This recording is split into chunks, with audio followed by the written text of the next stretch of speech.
Everyone, John Ellenberger here from Gamer Nation X. We just launched our latest strategy game for iPad. It's called Sentinel Command, and a few of you have asked for a gameplay video, and so I put this together. This is really about 15 minutes of kind of the early game, so it's past the tutorial, the first battle, and past the first war council. So it's still relatively early in the game, but I think it's a good place to kind of jump in and see how the mechanics work and what the game's about. So I'm going to go ahead and start the gameplay and just give kind of a running commentary as we go here. Okay, so in Sentinel Command, one of the main things you'll be doing is intercepting enemy raids. So to start things off, there's a raid going on right now at one of the refineries, and I've just sent the House Sedaris fleet in Cornwall to intercept this raid. So the three objectives here would be to defend the refinery, destroy the enemy fleet, and at the end of the battle, if you're successful, you can either capture an enemy escape pod, and there's various risk-reward with that, or you can just simply get more Neoplatinum. Neoplatinum is the currency in the game. So here I'm doing Fire Primary. Each ship has 6 bridge officers, and each officer has 6 different abilities. They're not all unlocked at the start of the game. As you play, each officer earns experience individually, and that experience will grant you ability points that you can then spend to unlock new abilities. So if you look at that command wheel, we call it, you can see all of the different officers on the bridge. Here I'm selecting Tactical Officer and Focus Fire. Focus Fire is an interesting ability because it doesn't actually damage the hull of the enemy ship, but it will damage all of the components on the ship. So it'll do damage to the bridge, weapon systems, engines, armory, and that component level damage is important because it can weaken the enemy ship or open vulnerabilities that you can then exploit on subsequent turns. So for example, if you damage the engines, this ship becomes a lot easier to hit. So see, he just tried to do focus fire to our Avenger class ship, but the Avenger's a maneuverable ship, and so it dodged that first attack, not so lucky on the second, and has taken shield and hull damage. So it's still relatively early in the game. I don't have a whole lot of abilities to choose from, really 1 or 2 for each officer. And to start out, against these enemy kind of starting ships, you're probably going to be doing a lot of fire primary. That was a boarding party, and as you can see, they all got destroyed. So when you do a boarding party, the Marines actually fly over to the other ship on jetpacks, and they can be shot and killed before they actually even make it to the enemy ship, which is what happened there. Sometimes some of them will make it, sometimes they'll all make it.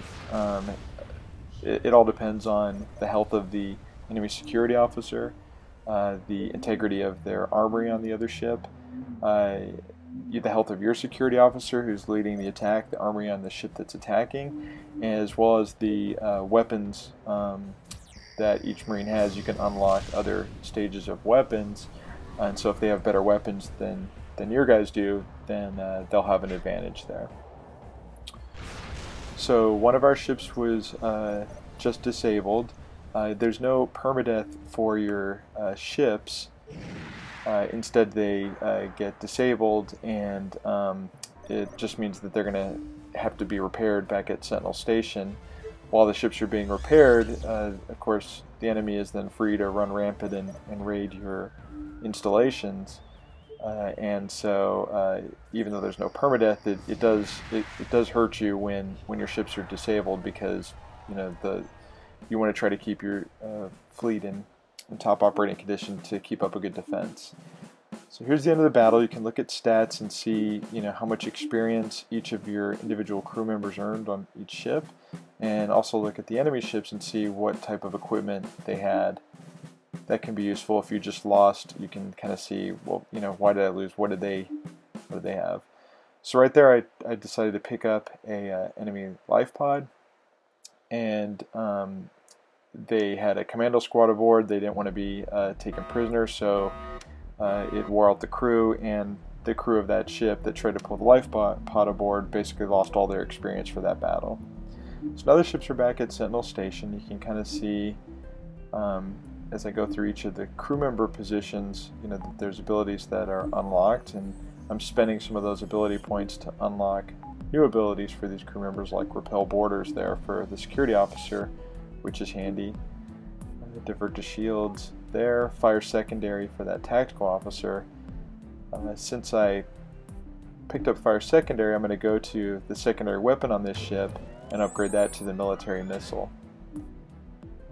Until you have Fire Secondary unlocked, you can't use the secondary weapon on the ship, and so that's why I didn't bother upgrading it until I knew the tactical officer can actually use that ability.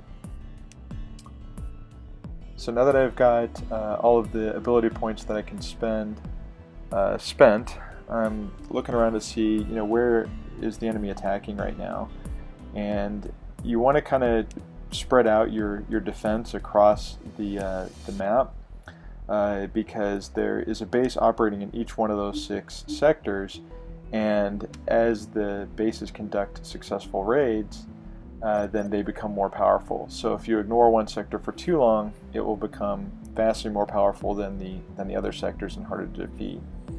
Here you can see that Avenger that was disabled in the last battle is steadily getting repaired. Its hull and shields are fully intact, but the bridge took some damage, and so that's why that was still being repaired.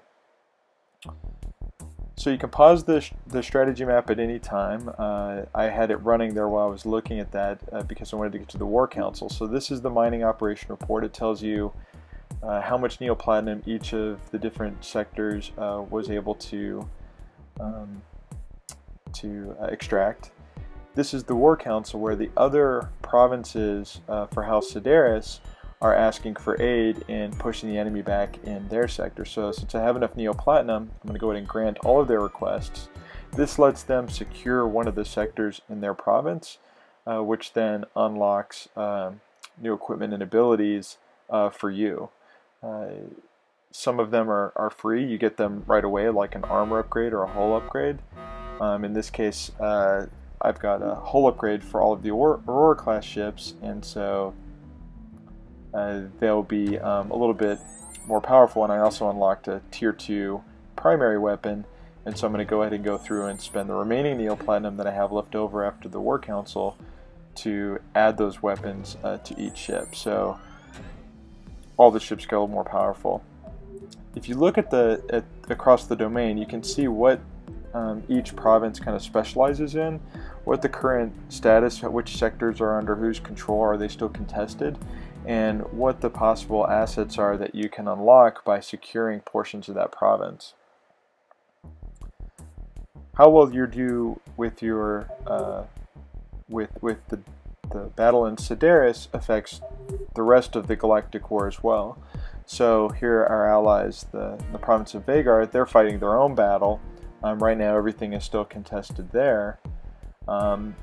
If I check House Harend, you can see that we've been able to send them some aid, and weapon accuracy is increased. So they've secured a portion of their domain, and that's then granted us a passive ability. So as you can help out House Sedaris push back the enemy, then that frees up House Sedaris to help our allies. As your allies push back the enemy, then they can then send us aid as well. So everything is connected. Everything comes back to how well you're doing here in Cornwall. You're kind of the key. How well can you protect the neoplatinum production, and how you choose to share that neoplatinum between either your allies to help them push back House Duray, or on yourself to upgrade your own ships. So you're constantly forced to choose, do I spend the money on my own fleet for immediate tactical benefits to help me fight my war, or do I help my allies, which helps everybody, including myself at some point. So I'm going to go ahead and go to another battle. This sector, they've progressed a little bit further than the previous battle, so they're going to have a few more ships. They're going to be slightly better armed, and so this should be a more interesting battle. Now my ships have been upgraded as well, and I've gotten some new abilities, so I feel like they're up for the challenge. So there I used evasion on that Avenger class ship. It's already hard to hit. By adding evasion to it, it's going to make it really difficult to hit. I want that ship to kind of stick around because he has a fast initiative, but he's very vulnerable. If he takes, you know, one shot like you saw in the last battle, he can get destroyed very quickly. So it's a trade-off between speed and initiative versus you know, having a high hull and slower initiative, but being able to take more hits, like right there.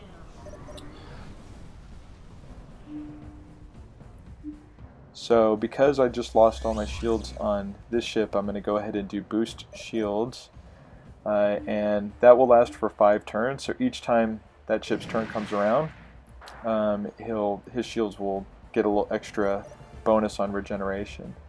So I've launched some Marines over. They've successfully boarded that ship. So whenever that ship, enemy ship, takes a turn, there'll be a firefight, and if there's any Marines left after the firefight in each turn, they'll do damage from the inside. So it's a way of like sabotaging that ship from within.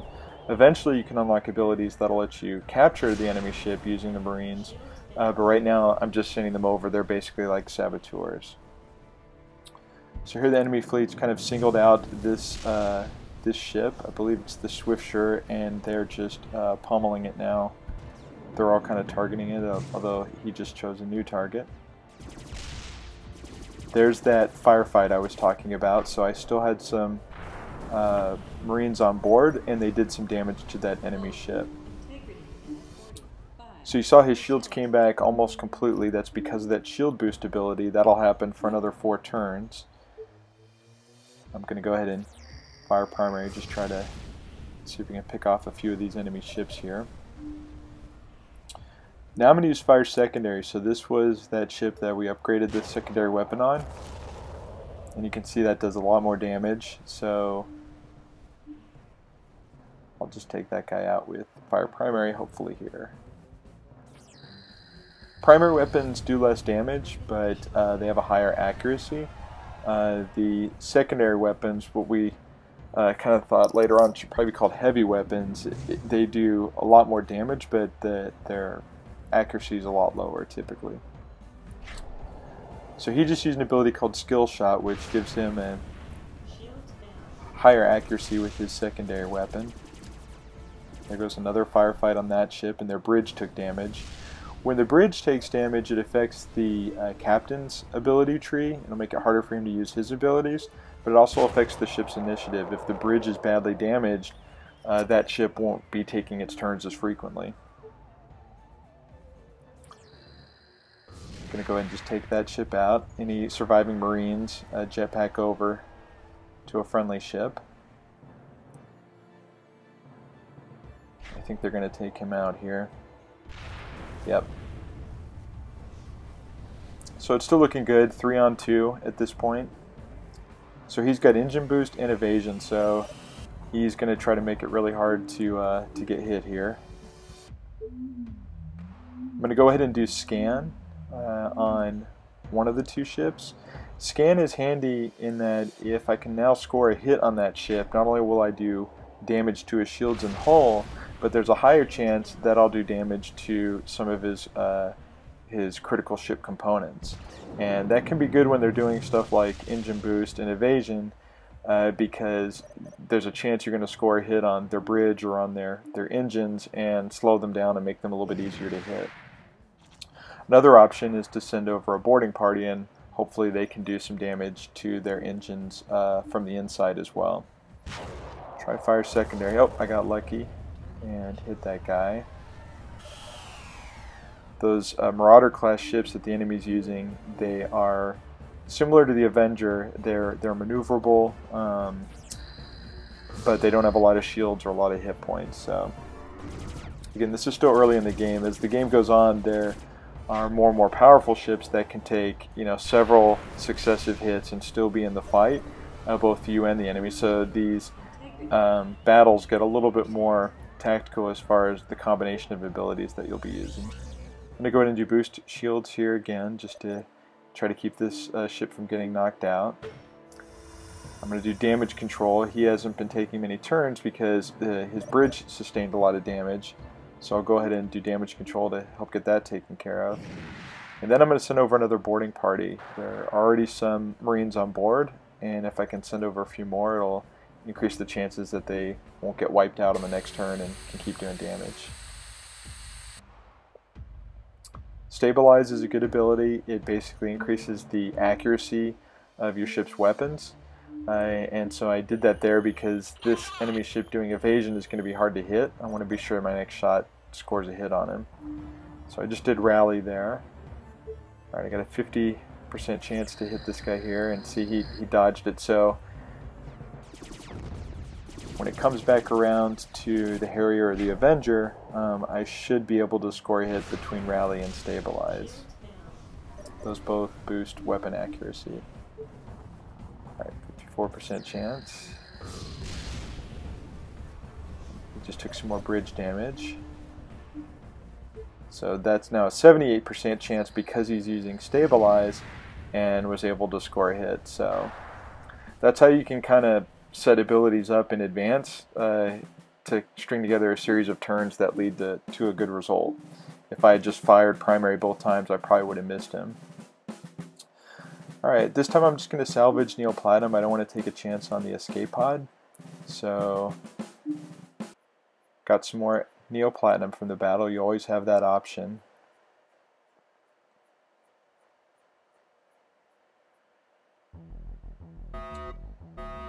And now I'll go through, and while the ships are returning from that battle, I can kind of walk through. Again, you can pause this real-time simulation portion at any time. You can speed it up. Unlock some more weapons using some of that Neoplatinum that I salvaged from that battle.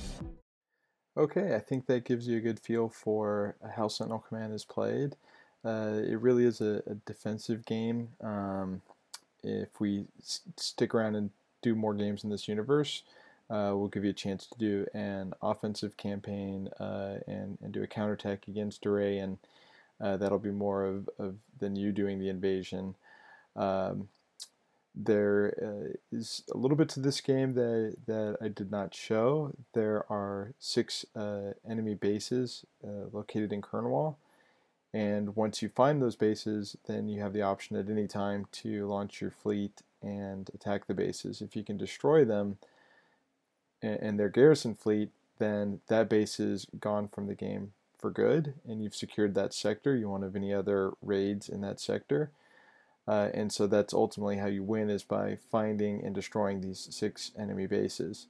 Counter to that, the enemy, once they get powerful enough, they will attack your sector capitals. If they destroy a sector capital, then you've lost that sector permanently, and that affects obviously your ability to produce Neoplatinum. It makes the game harder for you to win, just like destroying their bases makes it slightly easier as the game progresses. So that's really what the game's about. Hopefully you've seen enough to pique your interest and you want to see more. I encourage you to go to the Apple Store and purchase the game. It's available for iPad now. And we look to be doing a patch to the game here in the next few weeks that will do some gameplay balancing and also add a more climactic boss battle. That's the top of our list of improvements we'd like to make. So once you destroy all 6 enemy bases, have some kind of climactic battle at the end. Thanks for watching the video, and if you buy the game, I hope you love it. Thanks.